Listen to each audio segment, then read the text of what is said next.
У Дніпропетровському історичному музеї відкрили нову фотовиставку «Обличчя нових громад». На світлинах зображені люди, що змінюють життя в країні на краще. В експозиції представлені 7 областей. Серед них і Петриківська та Новоолександрівська громади. Це ті конкретні заходи, конкретні люди, які разом з нами, разом зі всією Україною роблять наші громади спроможними.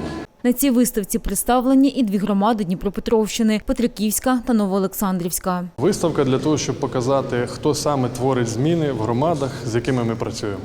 Тому що залучаються експерти, залучаються міжнародні експерти, ми всі, але насправді зміни в громадах залежать від людей, які в громадах є. Дніпропетровська область знакова для нас. Тут у нас найбільше громад, тобто от у нас найбільше громад в Дніпропетровській області і в Тернопільській області. В інших областях теж, але менша кількість.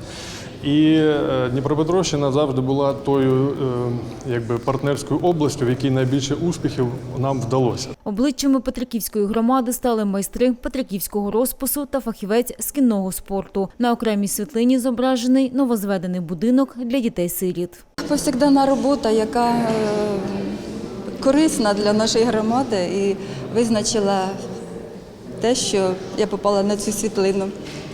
По-перше, треба сказати, що Петриківка здавна відома своїм розписом, і вона вже стала професійною і вийшла на міжнародний рівень. І майстри, які дійсно займаються не просто розписом, а розписом як мистецтвом, презентують його,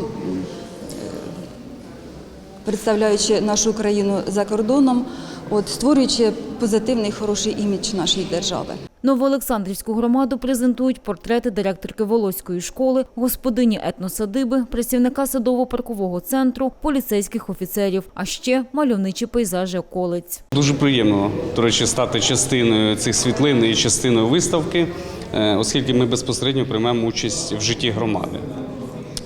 Як стали, це було для нас новиною. Просто до нас приїхали в гості, ми завжди готові до гостей. І так стали біля поліцейської станції, біля свого робочого місця, поруч з транспортним засобом робочим, сфотографувалися і бачите, який результат. Виставка триватиме до 21 вересня. Її організувала облдержадміністрація разом із програмою «USAID Добре».